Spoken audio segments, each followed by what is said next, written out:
Dumepensa na si presidential son Sandro Marcos sa issue ng umano'y allocables o soft pork sa kanyang distrito. Wala raw siyang kinalaman dito. Yan ang agenda report ni Joan Manalo. Sinagot na ni House Majority Leader at Presidential son Sandro Marcos ang issue na isa umano siya sa mga nakatanggap ng pinakamalaking pork barrel mula 2023 hanggang 2025. Sa isang panayam, nanindigan si Congressman Marcos na wala siyang kinalaman sa alokasyon ng DPWH funds para sa 1st District ng Ilocos Norte sa ilalim ng National Expenditure Program. Number one, that was a initiative of the executive. Meaning wala po kinalaman ang congressman, wala po kinalaman ang legislative sa pag-allocate ng kahit anuman na amount doon. Bilang isang mambabatas, bilang isang tao na kung ang kanyang trabaho na ipaglaban ang kailangan ng kanyang distrito, my mayors, my constituents, my barangay captains come to me with priority projects all the time.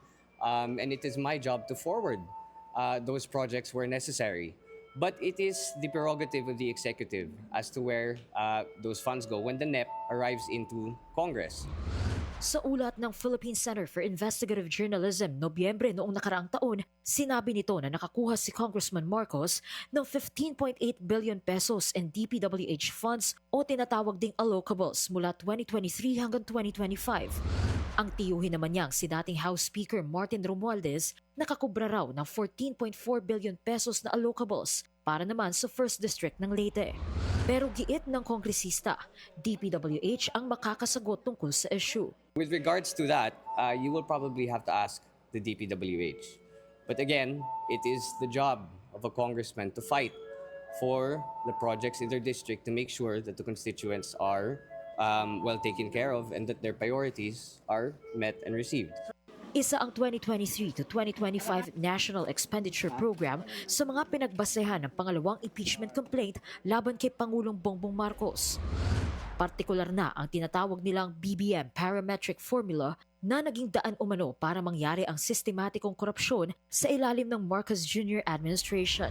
Ayon sa reklamo ni Liza Maza at iba pang miyembro ng progressive groups, dinisenyo ang BBM parametric formula para pondohan ang allocables na nasa discretionary priorities ng mga mambabatas.